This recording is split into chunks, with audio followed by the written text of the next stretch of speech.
Hi, fourth graders. This is Mrs. Adams. Today I'm going to read to you The Scrambled States of America by the author Laurie Keller.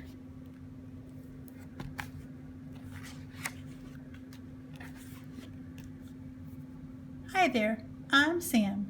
I'm assuming since you opened this book that you're in the mood to hear a story. Well, you're in luck because I have a story for you. It's a little story about this fine country of ours. I'll bet you thought you'd heard 'em all, but not many people know this one. Let me tell it. Oh, let me. No, you two. That part is my job. Now get back in your places. We're about to start the story.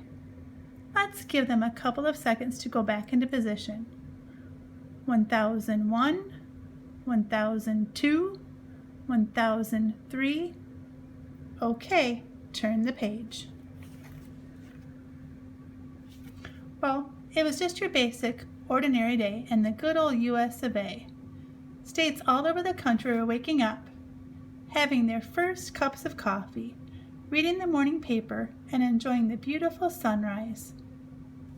All of the states, that is, except for Kansas. He was not feeling happy at all. How do I know this? Because he said, "I'm not feeling happy at all." "What's wrong?" his best friend Nebraska kindly asked him. Nebraska is a very kind state. "I don't know," moaned Kansas. "I just feel bored. All day long we just sit here in the middle of the country. We never go anywhere. We never do anything, and we never meet any new states." Said Nebraska. "Don't get me wrong, Nebraska.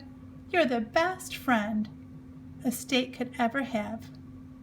But don't you ever want more? Don't you ever want to see what else is out there?" Yes, I do," Nebraska said excitedly. "And now that you mention it, I'm sick and tired of hearing North Dakota and South Dakota bicker all the time." "I have a great idea," exclaimed Kansas. "Let's have a party and invite all the other states. You know, one of those get-to-know-you deals. Everyone can bring a favorite dish. We could have music and dancing." "That's a great idea," shrieked Nebraska. "I wish I'd thought of it myself." So, with a little help from their neighbors, Missouri and Iowa, those wacky little Midwestern states planned the biggest party ever.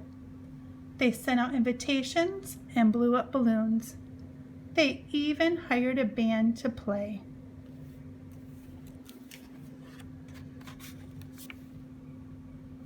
At last, the big day came, and little by little, the states arrived at the party. Nebraska and Kansas were on the welcoming committee. Iowa was in charge of coats, and Missouri and Illinois passed out name tags for each state to wear. Within minutes after their arrival, the states began making friends with each other. They spent hours talking, laughing, singing, and dancing.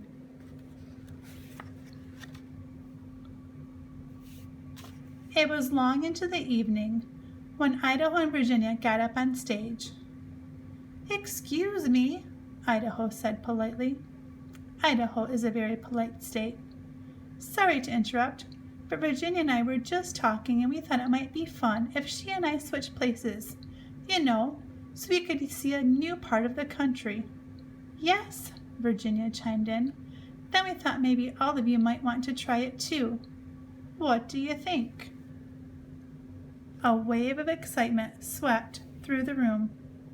They could hardly wait. Immediately, the states made their plans to switch places.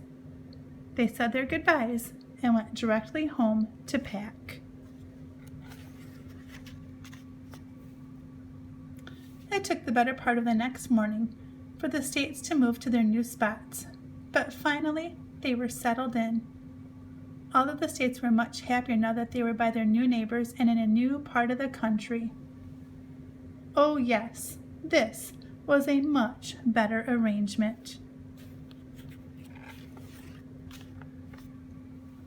But after a couple of days had passed and all the excitement had died down, the states began to realize that they weren't as happy as they thought. Florida, who had switched places with Minnesota, was freezing in the frosty northern climate. And Minnesota, who forgot to buy sunscreen, got an awful sunburn. Alabama, New York, and Indiana, all of whom took California's place, were bothered by an annoying rumbling sound that kept them up all night. Arizona, who had traded places with South Carolina, was upset because the ocean waves kept ruining her hairdo. Alaska, who had been wanting a little more interaction with the other states, was irritated by Oklahoma's handle jabbing into his left side and Michigan's thumb tickling his right. And worst of all, Kansas, who had switched places with Hawaii because he was sick of being stuck in the middle of the country, was now stuck in the middle of nowhere, feeling lonesome and seasick. And Hawaii was longing for some peace and quiet like the good old days.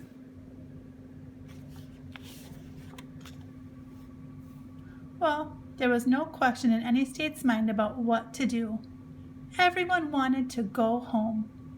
So, even faster than they made the first trip, they packed up their things and hit the road.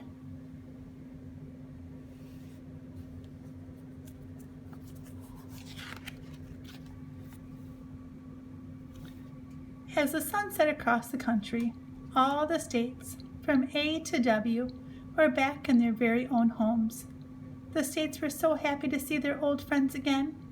They spent the entire evening sharing their new experiences with each other, the good and the bad.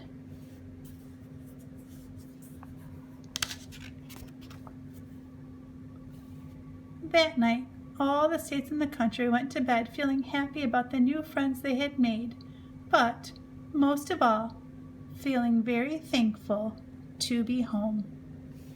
The end.